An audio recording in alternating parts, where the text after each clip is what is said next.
Hello, I'm Nathan Walker, Fire Chief for the town of Newbury. I'm J.R. Colby from the Board of Selectmen. We're here today to go over the facility here at the Newbury Fire Department and show some of the the issues that we have here and some of the reasons why we're gonna that we're looking to get a new building. We're gonna be able to show some of the tightness of the bays today, but right now our engine 10's heading out on a call out to 95. Mutual aid to Protection 1, our other station in town, for a call on the highway. So engine 10 runs to all the highway calls and anything with a fuel leak, which is what they think they might have, or any kind of woods fires or car accidents.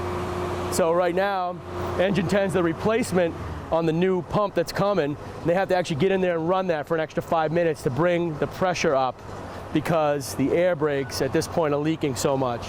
So this truck's going to be going out of service when our new pump comes in. So.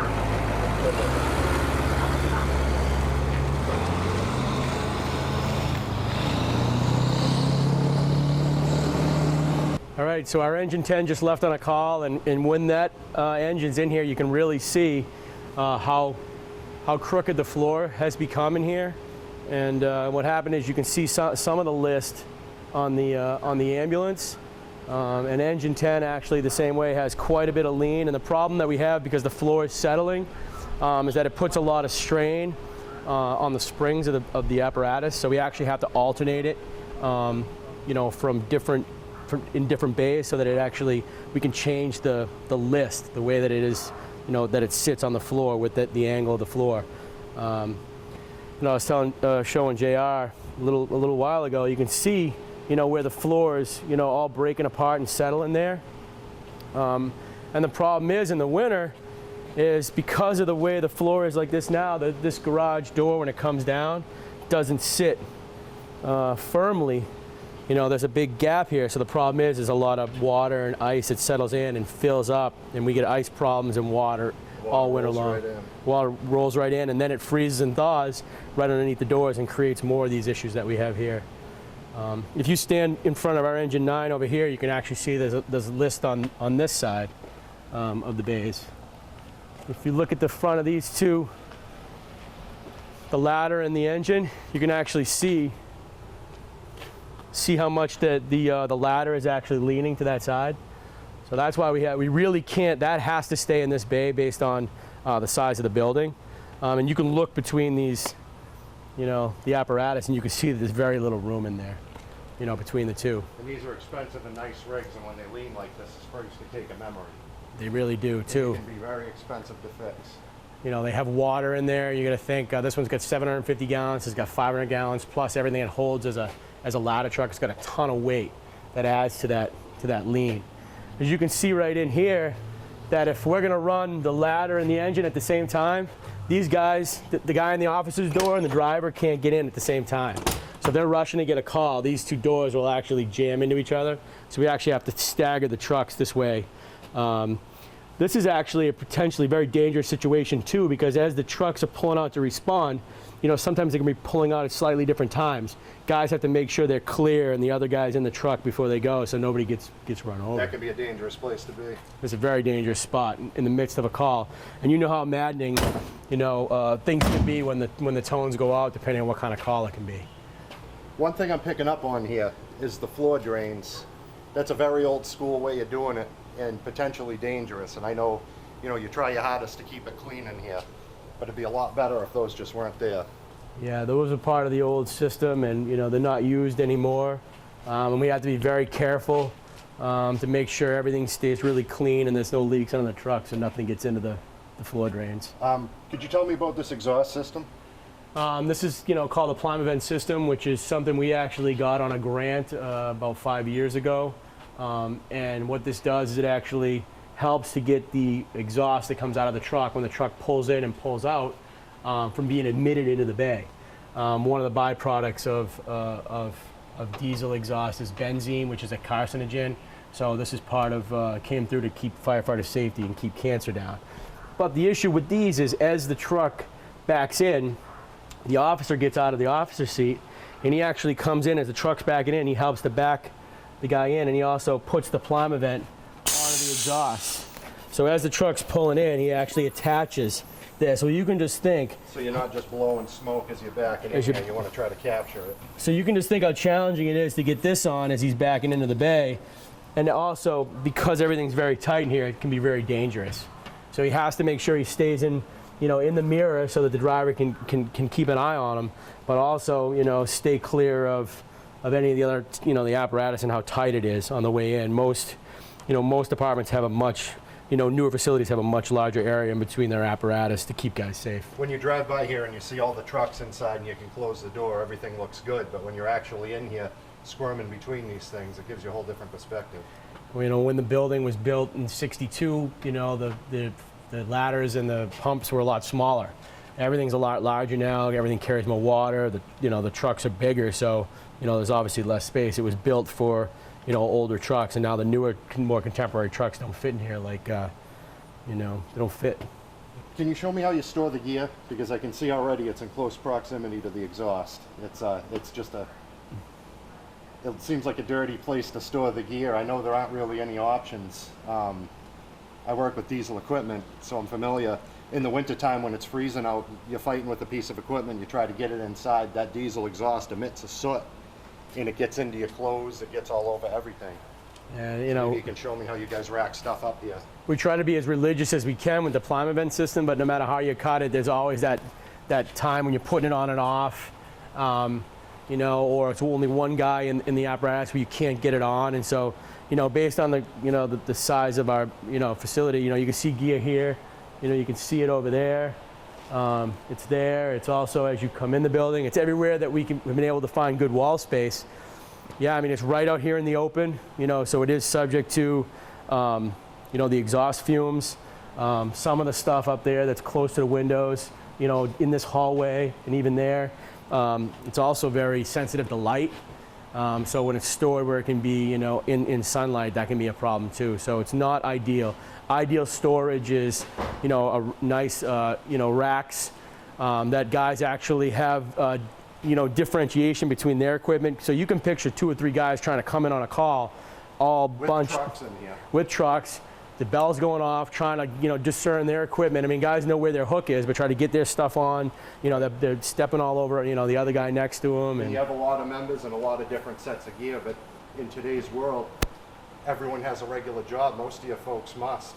And so you need to have all these members so someone's around to respond because, calls don't happen at a good time. They never happen at a good time, and the way things work, in our town now, not a lot of our, young people can afford to live in town anymore. Right. So, and back in the day where, the horns would go off and guys would leave the field, there were farmers and worked in town, they could come to calls. A lot of guys, work 2 jobs. So we have a lot of guys on the roster, but, it's different times that those guys can actually come in and be part of the call. So that's why it looks like we have a lot, but really, in realities is, there's very few really active guys that make the whole thing work. Right, seconds count, everyone's racing here.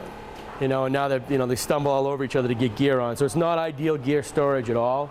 As you can see in the hallway over here, JR,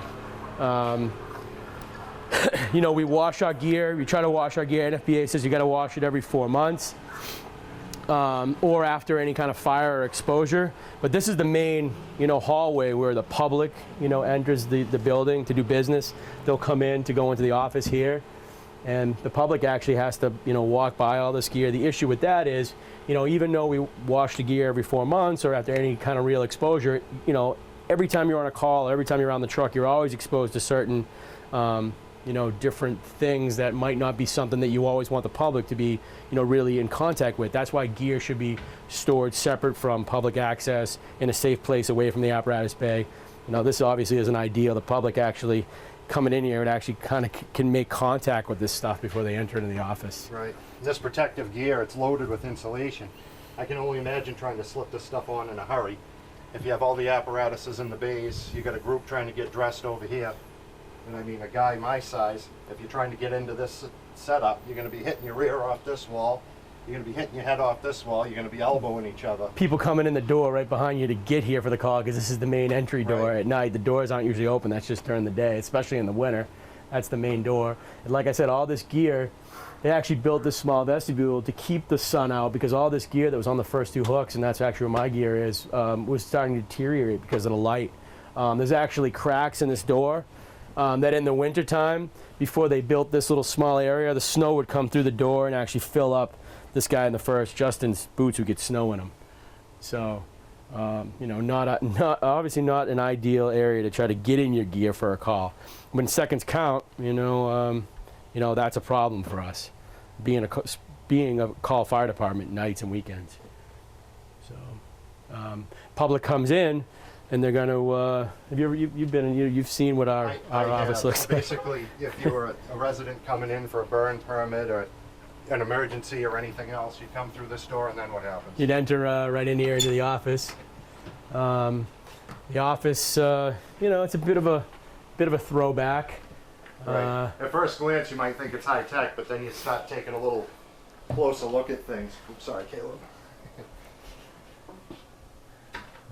You know, there's some history on the walls, and you know, but you have to think that this is the only, you know, public area, but it's actually the only office space that the guys have during the day. So you have 2 full-time guys here from 7 to 5 o'clock every day, and guys on weekends. So all the reporting, all the EMS reports, everything is done here on the computers, but this is also the public access place. So, you know, there's a lot of sensitive, you know, health information that we have with EMS. Right. You know, there's you know, HIPAA laws and things like that. So sometimes these guys have to, you know, make sure the door's locked and make sure someone's standing there if they're dealing with, you know, sensitive material, because there's no other good place for them to work. So that can be a real issue here. There's no real office space for guys to be able to work. Right, and if someone comes in with a concern of sensitive information, you want a degree of privacy. I know, just doing business in town hall as a citizen, for example, you walk in there, everyone's all ears. You're in one big room, and you know, it's the same type of thing. You really need a private area that you can meet with people and give them the service they deserve. Yeah, with computers and, you know, and tied into, you know, an area with technology for them to be able to get the work done. So they're limited that way here, you know, to be able to really do their job in a way that, you know, is professional. So that's good for this room. So we checked out how you store the equipment. How do you go about cleaning it? Well, we clean our gear with a gear extractor, and that's located out here.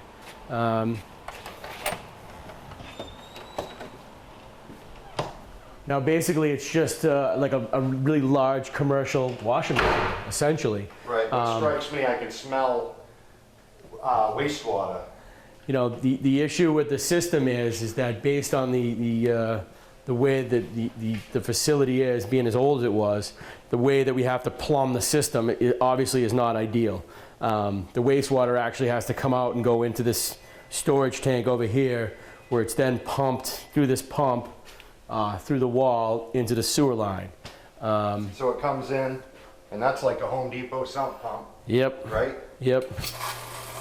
Yep. And then that actually is pumped through that, and we'll go and show you in the other room. The issue with this is it's pumped through here into the sewer line in the other room. The problem with that is that it actually backfeeds up into our only decontamination shower. So believe it or not, this wastewater is pumped through this, and it actually comes up the drain in the shower where guys are supposed to stay clean, and that water is the extracted water out of the dirty gear. So that's an issue in the bathroom, but it can also feed back up through the toilet. So the pump pushes it uphill. Yep. Which ideally would go downhill. Yes. So what happens after it goes uphill? Well, we can show you where it goes from here. Take a field trip.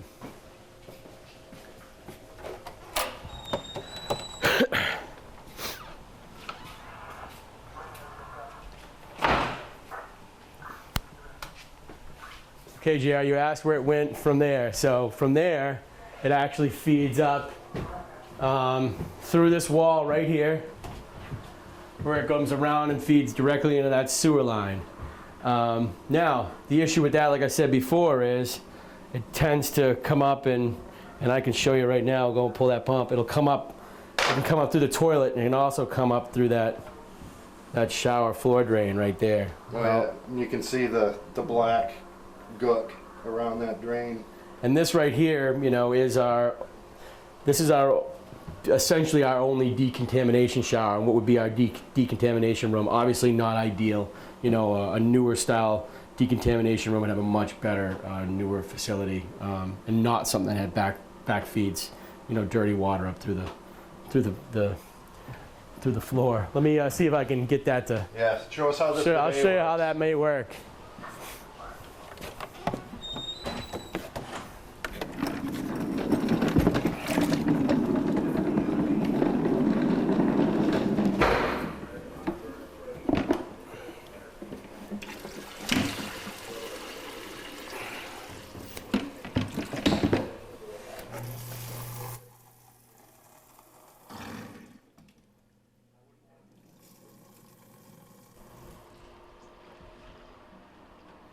And it also came up out of the shower. Were we able to emulate that, or? Oh yeah. Yeah. Can you do it one more time so we can do the shower? Yeah.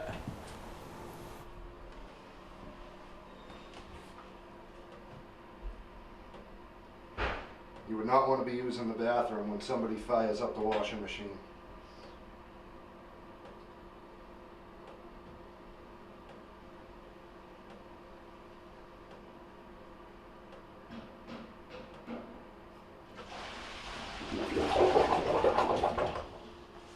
You can see the dirt and grime come up, and the odor is very noticeable. That's some bathroom.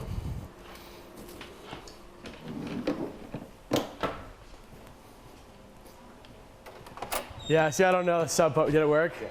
Yeah, the sub pump, there's not much water left in there, so it officially is drained out now, but you can see It that. still did. We got a little plastic hook out of the shower drain, and the toilet I would not want to be sitting on No. when someone fires up the washing machine. So you're gonna think, so now after a call, guys are covered and they don't want to go home and subject their families to the. So what do? You got to make sure no one's in there first. So most of the time after a call like that, we're washing our gear because we just went on a call that got all our gear dirty. Right. Simultaneously, we want to get that stuff off us because we don't want to go home and bring that to our families. Right. So there's a guy in the shower, so they're washing it. Stuff's coming out of the floor drain while they're in there trying to wash themselves. Right.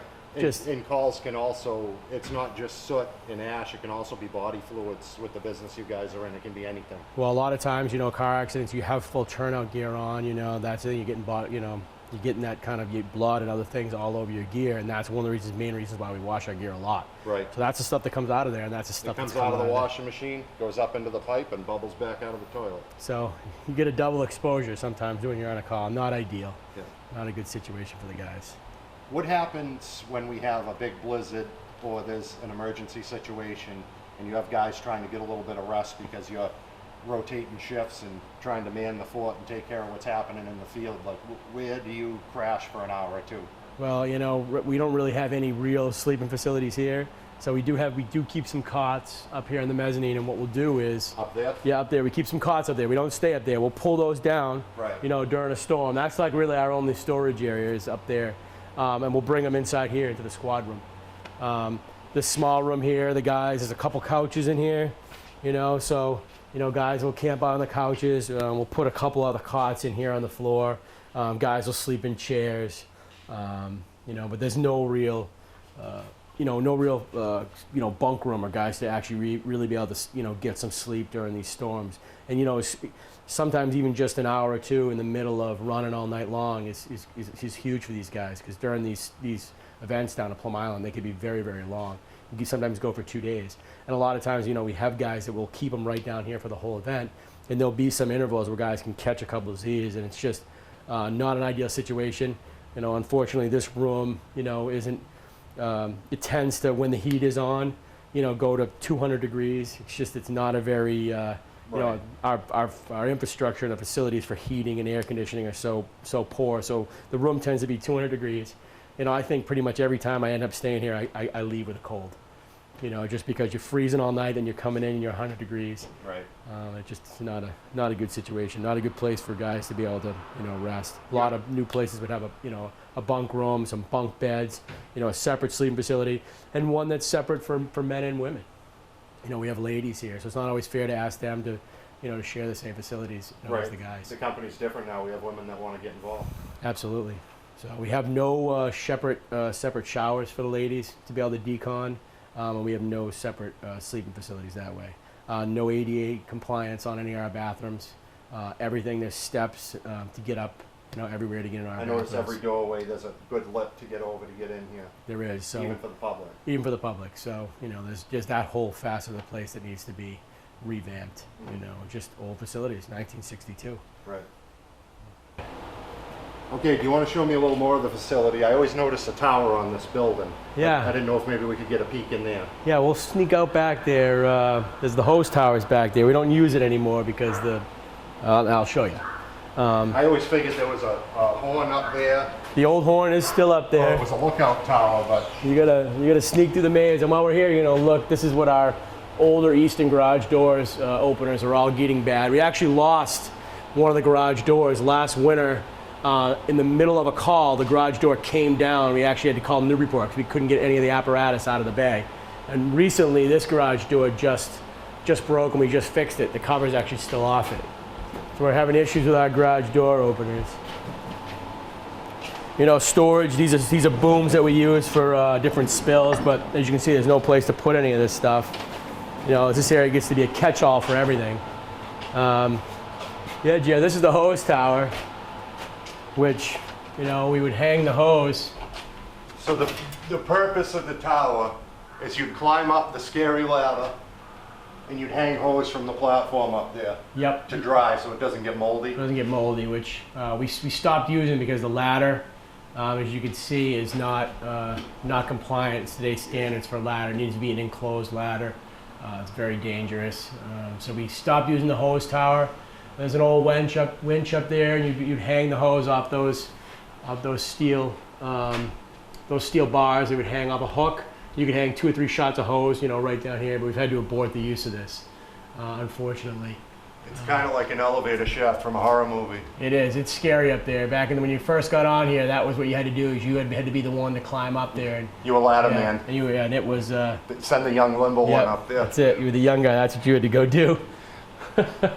We don't make the young guys do that anymore. We can't. But you can see this is, everywhere we've tried to make use of our workspace, drill presses, vices, tools. It's just really hard. There's no room. We're a fire department, so you're always working on hand tools. There's always small jobs to do on the apparatus, so we're very limited in our space, workspace. We have no real. And you need places with equipment, you need places to store hydraulic oil and engine oil and antifreeze and speedy dry and all these things you need, because when you have expensive equipment, you have to take care of it, and you need a place to keep all this stuff. As you can see, there's some of that stored in here. It's not an ideal storage area, but that's kind of the catch-all storage for a lot of things in there. Different kind of appliance and apparatus, hand tools, pike poles, speedy dry, hydraulic fluid, building materials. Basically everything. This has been a catch-all for a lot of equipment. If you sneak through this little It smells spot here, It smells better than the bathroom, though. I'll give it that. certainly does smell better in the bathroom. If we sneak through this little area here, you can see this is our other small area for guys to be able to work on, equipment, workbench, small tool area. But you can see by the time, you do one project, you have to, start all over and, put everything away. It's just not a very large area. It's hard to keep things organized because we don't have a lot of space. These are our air filling tanks that we use to fill our breathing apparatus. And while we're here, go through that is all of our air packs. They're all serviced and filled right here with this Revolve Air. This system actually, you tie the bottle into this, and that's how you fill everything up. But ideally, anything that deals with breathing air would be in a separate room. So, all the filters and everything that would actually draw the air in are in a separate clean room, separate from your apparatus. All your spare packs and bottles are all kept that way, because your breathing air is your most treasured thing as a firefighter. So not an ideal area to have the air scrubber for the breathing air system, because that's what that is, and have this. This should be in its own separate area, separate from the apparatus or anywhere that it can, essentially suck dirty air in and contaminate our breathing air. So, again, building built back in the day where an older cascade system, what's this called, wasn't imperative to do those things. Guys there weren't all these health and safety issues that have arisen over the years, that keep firefighters safe, and they, it was like the Wild West back then, but things have certainly changed now.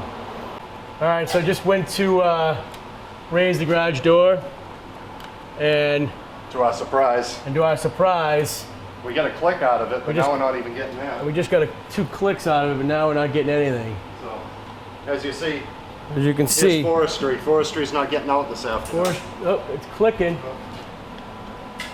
Come on. Nope. We'll have to force it today. Oh, now it's working.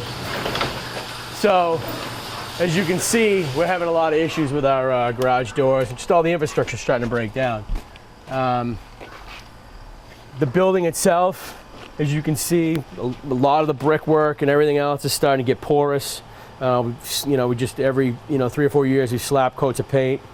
But I mean, JR, looking at that, what do you think's going on behind there? Well, that sill's in trouble, I would say. Yeah. Oh, you see some carpenter ants coming out of there? Yeah.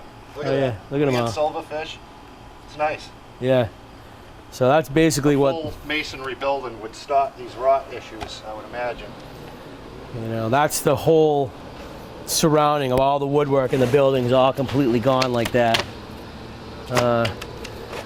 When we had an issue where this winter where we had an ice problem, because this is a poor drainage area, so a lot of water will come down here and build up, and it'll actually go into the building. Our forestry truck right here slid into the wall. Right here, you can see where there's new shingles.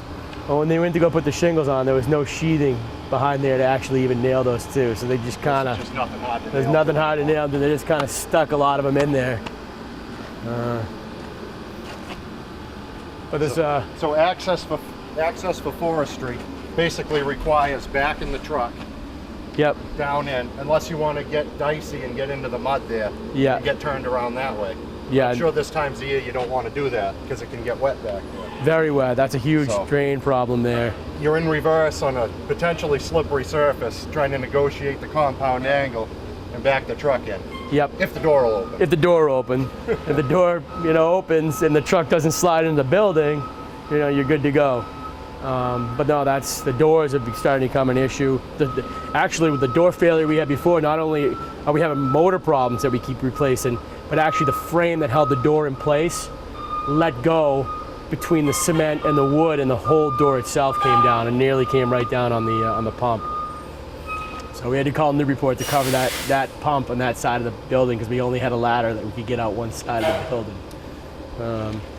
As you can see back here, you can actually see where the mud is kind of flaked up, where the drain problem is. You can see where all the sediment comes against the building here. And this is actually going because I believe, JR, that this was a slab when they built it. Yep. So it's actually been sliding. The water's been coming up underneath this building for years here. And believe it or not, this whole part of the building is kind of starting to settle out and kind of. Here again, you can see where things are heaving and splitting with water getting under. Out back here, as you can see, we got the whole back of the building's all the same way. Everything's all rotten. More of the same.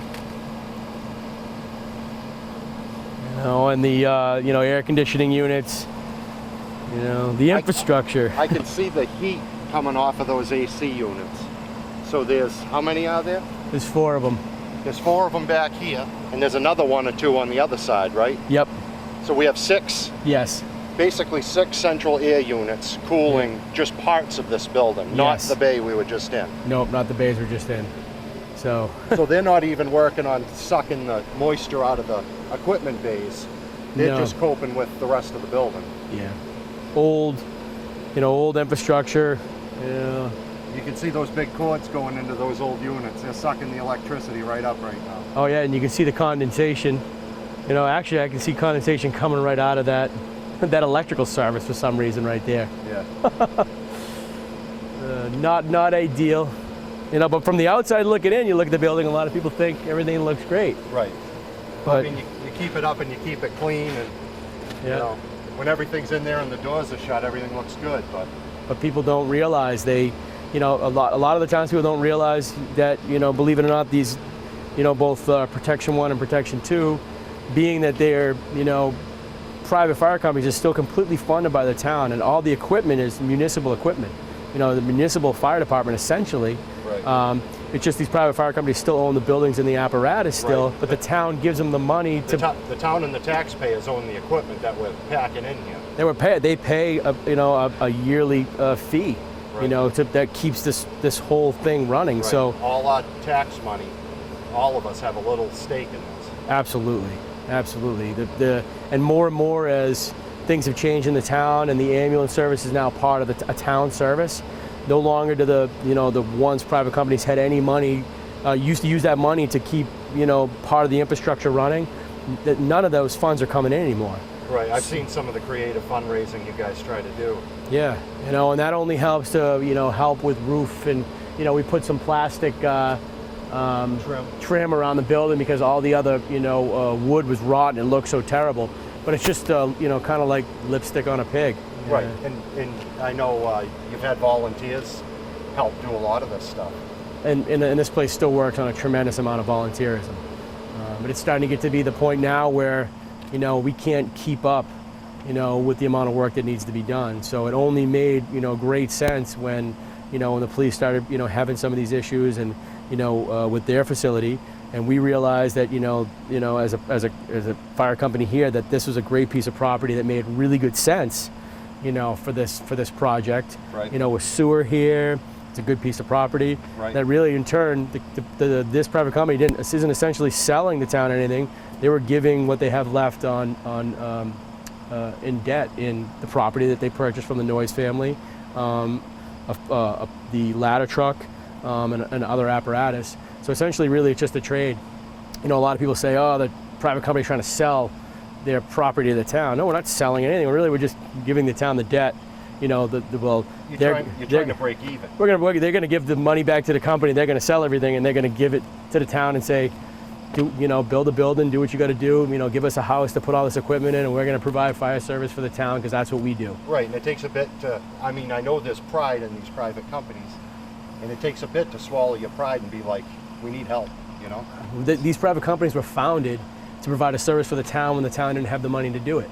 Well, the town essentially doesn't have a lot of money to do it, but the private companies can no longer fund this service that they provided so diligently for all those years for the town. Right. It's not feasible anymore. So now the town has to assume their responsibility, take some of this brunt, and I'll tell you, these guys that have been part of this private company for, are completely on board. They're not trying to make money, not trying to do anything. They're trying to do everything they can to say, here, do what you got to do. We're on board.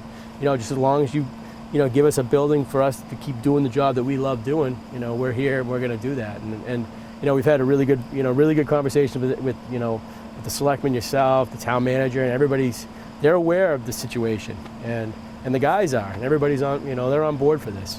We hope that the townspeople can be too, because it would be, exciting, to be together with the police department. We run so close together anyway, to be in one building together, it only enhance the way we all work together. Right. It's nice to be able to come to this area and take care of all your business. It really is. Having us as a hub like that together, having our dispatch all tied up and together, police and fire dispatch in the same building too, we can all communicate. The whole thing makes such good sense. That we hope people can see the sense that it makes, for the future of the town. It's a huge thing. It would be a great thing for the town. So, I know there's been some septic issues here, obviously. I noticed some work going on. Maybe you could shed some light on what went on out here. There's been a lot of conversation, their septic's in failure, and, with Title V and what have you, there is an old, septic system here. Yes, you can see, we had an issue with our septic system. We had to have it pumped. It was, getting soft out in the parking lot. It's definitely, the system is in trouble. Right, your gray water wants it to come up instead of go down. It does. It's got to that point where, it's that system there, is okay for the small amount of function we have here now. And if we regulate what we're doing, we've, got a nice cap on it now so we can make access. We can keep an eye on things, and the guys can pump it out if there's any issues. They've made that possible now by doing some of these things, but the proof is, the writing is on the wall, and that system's in trouble. So, that would be one of the large benefits to the project going through, is to be able to tie into, to Newburyport with Town Hall, Right. with a facility that has, a good septic system. Right. So that's a problem for us. Also, when in a power outage, you must run into the situation where you have to refuel. How do you go about, how do you deal with a fuel need when there's no power? We have a system in place for our diesel. It's definitely not ideal, and it's an antiquated system that's located right here. It has some of the safety needs needed to have a system like this, but obviously it's not an ideal system. And it's a 2-wall Roth tank, so essentially it does have its ability to isolate itself if there is a leak. But not an ideal situation. Guys have to pull in here, so there's always the issue of potentially, overfilling trucks, which, God forbid happens, and guys are very religious on doing it properly. But yeah, this is our diesel, filling system for in case of emergencies. Obviously, we'd want to have this in another facility, but a much safer system. Right. It would definitely be better if it was in a cement bathtub. I know that's the way you're supposed to go about it nowadays. Absolutely, yeah, cement bath. We had the double wall tank, but nonetheless, there's some contingencies with shutoffs in the building too, to try to keep from having any issues. But and I will say it's clean. it's clean, but obviously not ideal. Old. When it was put together. But you don't want to go get the phone or get distracted. You're going to pay attention to what you're doing. Absolutely, yeah. So. Just another part of, if we were able to, get in a new facility, have, a proper, filling area would be huge, because, nights, weekends, after the guys run on a call, where everything's shut down and you need to get fuel, you have to have that in case there's another emergency if the trucks have run. So you have to have that contingency of having that. Obviously not the most ideal situation, but so we'll keep that shut. Do you feel the project as proposed will be adequate for the fire department for the next 40 or 50 years? I mean, absolutely. I mean, they're looking at that type of building that they're talking about, could easily, last 50 years. Early design concepts give the fire department plenty of room for growth, as well as, a place to keep everything we have now and the future. With contingencies for sleeping and proper bathrooms, proper cleaning, just everything that would be up to, NFPA standards. Give us the ability to possibly look at getting, accredited, be an accredited fire department, accredited fire station. Because you're not now. No, we can't be now. Like the police department, there's no way, Right. If they came in this facility, we could be an accredited fire department. Right, and I'm sure most So. young people that are trying to get involved want to go with a modern company. A modern type fire department, myself, all these young guys that, consider themselves, Right. professionals in the fire service, we want to be able to, work out a facility, like that. That would be great. When you put time into training them, you don't want them to get their training here and then fly the coop to a nicer place. Unfortunately, a lot like the police department, that's what happens here. It's been a stepping stone fire department for many years. Guys come, they get in, they go through their firefighter 1 and 2, they get a bunch of training. There's a bunch of, smart guys here. And they move on to a place that's going to give them more, has a more contemporary system, has more money. So at least a new facility and those kind of things, make guys feel enthused to stay around. Right, and invest and give them, they're all for it. Because that's what it is. It's a lot of volunteers and a lot of personal time to be a fireman in this town. Yeah. This isn't just a job for these guys. It's it's definitely more of a passion here. Right, you do it because you love it. You do it because you love it. You love the town and you want to help the people here. So, I appreciate it because since day one, you've had an open mind to this facility, which has been we appreciate that a lot. And thanks for coming and spending some time today and walking through this place. Well, thanks for having me, and I hope it serves as a way if people maybe can't get down here and take the tour themselves, it'll give them a better idea of what's really going on here and why these things are needed. Yeah, and if people are going to have a chance to come September 12th, we're going to have like a public safety day here. People are going to have a chance to take a look at this facility and the police department. We'll have some activities for the kids and touch a truck and a bunch of other fun stuff. So if people can have a chance to come down that day, that'd be awesome too. Nice. So thanks a lot, man. I appreciate you coming down. Thank you.